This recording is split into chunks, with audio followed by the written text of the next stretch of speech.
Now, Way 31 Storm Tracker meteorologist Carson Meredith with 31 Triple Dollar.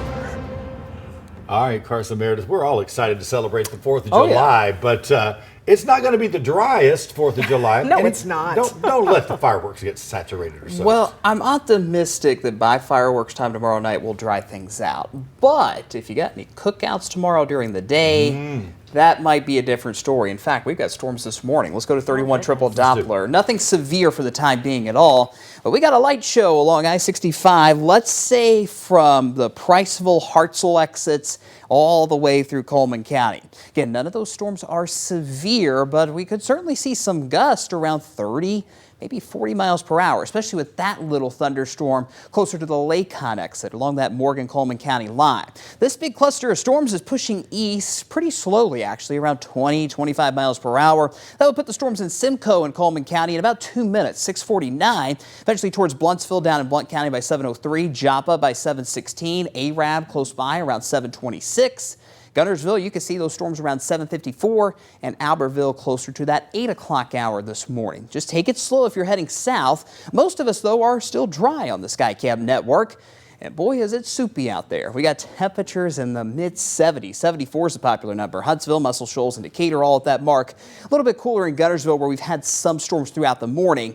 But don't get me wrong, it is still very soupy, and it's going to stay soupy all day. Here's what else you can expect. Spotty storms this morning. Otherwise, it stays mostly cloudy and humid. The highest storm chances will be this afternoon. It's not going to rain all day, but it's going to be that 50-50 shot for those showers and storms, just like we saw over the weekend. Once we lose that heat of the day, those storms will start to fade, but it stays muggy even if we dry things out overnight tonight. If there's any good news with these storm chances, well, it keeps our temperatures where they should be in early July. Our forecast high is 92, still warm, of course, but as far as that triple-digit heat like we had to deal with last week, that is gone for quite some time. Any storms later today, just like this weekend, could pack a punch. We do have that level 1 risk for severe weather on that 1 to 5 scale. So not every storm is going to be severe today, but I wouldn't be surprised if we had a couple of severe thunderstorm warnings. Whether those storms are severe or not, there will be heavy rain with all of those storms today, but those stronger storms could have gusty winds upwards of, let's say, 50, 60 miles per hour,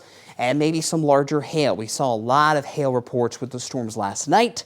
We could see it again today as well. So for 4th of July, again, it is not going to be a washout. However, those storm chances are a little higher tomorrow afternoon. So if you got any cookouts around 3 or 4 o'clock on Tuesday, just make sure you have somewhere inside to go if one of those storms pops up where you are. But I'm still optimistic those storms will fizzle out just in time for fireworks tomorrow night. Let's go through future radar. 1 o'clock this afternoon. Scattered storms redevelop as the afternoon goes on. This is all thanks to a frontal boundary that's just stalled out nearby, and that's going to set off the better chances for storms, not just today, but also for the 4th of July tomorrow. Any storms today, as we mentioned, heavy rain and gusty winds. Storms will fade as the sun goes down tonight, only to fire right back up closer to midday tomorrow, around 11 a.m. or noon. And we'll have to watch out for those clusters of storms that could enhance that gusty wind potential just a little bit tomorrow afternoon. But like we mentioned, the sun goes down tomorrow night,